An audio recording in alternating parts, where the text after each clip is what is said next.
এটা আমার বাপের দেশ। आपने वो सलमान खान की पिक्चर देखी है तेरे नाम? মোহাম্মদ ইউনূস কি চাইছে? সেভেন সিস্টার নিতে। বঙ্গবন্ধু কে ভাই? বঙ্গবন্ধু হচ্ছে ওই চাই ওই ভাইয়ার নাই চরিত্র, ভাইয়া বউ খুঁজে পবিত্র। হাই গাইস, কি অবস্থা, কেমন আছেন সবাই? আশা করি সবাই ভালো আছেন। আপনি যদি প্রাণ খুলে হাসতে চান তাহলে আজকের ভিডিওটি আপনার জন্য। তাহলে আর দেরি কেন, চলুন শুরু করি।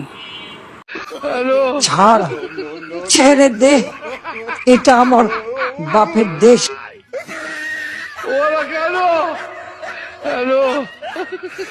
বাইরে একজন বলে জেএনজির দেশ, একজন বলে এটা আমার বাপের দেশ। তাহলে আমরা সাধারণ জনগণ যারা আছি তারা কোন দেশে থাকতেছি? এদের এই জাতাকলে তো আমাদের সাধারণ জনগণের জান শেষ। বঙ্গবন্ধু কে ভাই? বঙ্গবন্ধু হচ্ছে সে আমরা। বঙ্গ মানে কি? বঙ্গ মানে বাংলা, বন্ধু মানে বন্ধু, আমরা সবাই বঙ্গবন্ধু। যাক, অবশেষে এতদিন পর বঙ্গবন্ধুর ডেফিনেশনটা পাওয়া গেল। ভাই, এতদিন আপনি কোথায় ছিলেন? এবার দেখুন সোনিয়া গান্ধী কিভাবে মোদিজিকে পচালো। आपने वो सलमान खान की पिक्चर देखी है तेरे नाम? उसमें सलमान खान शुरू से अंत तक रोते ही रहते हैं। मैं तो कहती हूँ मोदी जी के लिए भी पिक्चर बना देते हैं, उसका नाम रखेंगे मेरे नाम। तेरे नाम हमने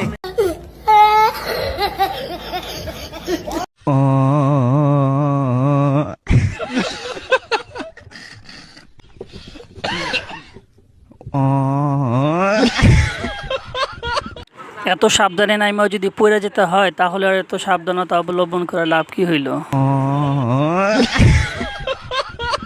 একটা অ্যান্ড্রয়েড সেট ব্যবহার করতে যা ধার করতে হতো, তার হাতে এখন আইফোন কোত্থেকে আসে এটা বলতে হবে। ভাই, এই প্রশ্নের উত্তর তো আমরা সাধারণ জনগণ দিতে পারবো না, তবে শেখ হাসিনা কি বলে শুনুন। কি মোবাইল ফোন আছে না হাতে? আছে, কই দেখি। এই মোবাইল ফোন কে দিয়েছে? আওয়ামী লীগ সরকার ক্ষমতা আসার পর। তো বন্ধুরা, এখনও যারা যারা মোবাইল ফোন পাননি তারা আওয়ামী লীগ সরকারকে ফিরিয়ে আনার জন্য চেষ্টা করতে থাকুন। আসলেই সবাইকে একটা করে মোবাইল ফোন উপহার দিয়ে দিবে শেখ হাসিনা। ওই চাই ওই শালা বাবা চাইয়ে নে ওই বিপি এই বাইরে আমরা বাংলাদেশিরা যা করি তাই যেন ভাইরাল হয়ে যায়। তবে একটা জিনিস লক্ষণীয়, আমরা চুরি করি সাহেব আলাসার লুঙ্গি আর তারা চুরি করতেছে বড় বড় এলইডি টিভি।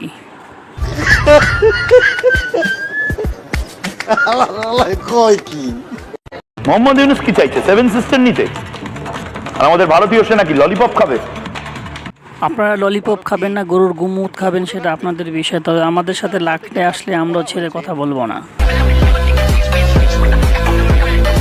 ঠকাইছো না আমাকে, একদিন ঠিকই বুঝবা। সেদিন তুমি আমাকে পাগলের মতো খুঁজবা, সেদিন আর পাবা না আমাকে, বুঝছো সোনা?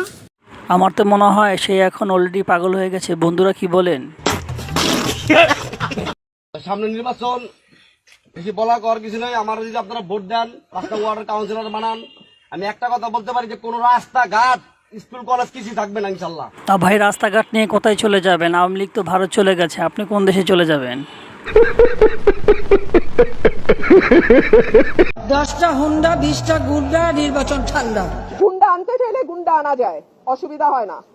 এই গুন্ডাদের জন্য ইউনূস সাহেব কি নিতে পারবে কোনো ব্যবস্থা? আমি বলুম না, আমার শরম করে। ভাইয়ার নাই চরিত্র, ভাইয়া বউ খুঁজে পবিত্র, ভাইয়া লয়াল।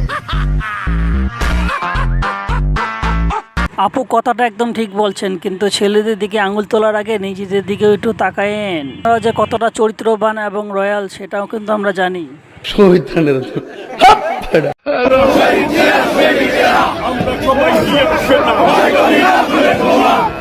এই নেতা নাকি পুলিশের বুলেট বোমাকে কিছুই ভয় পায় না, কিন্তু পুলিশ আসার পর কি করলো দেখুন।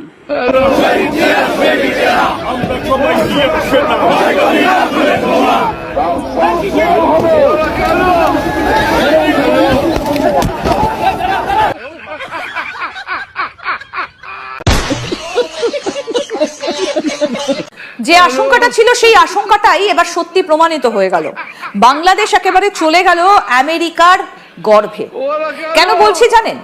ঠিক উপনিবেশ শাসনের সময় যেরকম হতো, ব্যবসা করার নাম করে কোনো একটা দেশে অন্য একটা দেশ গিয়ে আধিপত্য বিস্তার করত, তারপর আস্তে আস্তে গোটা দেশটাকেই নিজেরা একেবারে হজম করে নিত। এবার বাংলাদেশে সেই রকম অবস্থা হয়েছে। বাইরে ভারতের দাদা দাদিরা এত বেশি পাগল হয়ে গেছে যে বাংলাদেশ যা করে তাতেই তারা ভয় পায়। আর তারা যদি ভয়ই না পাবে তাহলে বাংলাদেশকে নিয়ে এত তাদের মাথা ব্যথা কেন বুঝি না। তাদের রাতের ঘুম হারাম হয়ে যায় বাংলাদেশকে নিয়ে। এমনই আরও নিত্য নতুন হাসির ভিডিও পেতে চাইলে আমাদের সঙ্গে থাকুন, আর নতুন হয়ে থাকলে চ্যানেলটি সাবস্ক্রাইব করে পাশে থাকবেন। ধন্যবাদ সম্পূর্ণ ভিডিওটি দেখার জন্য।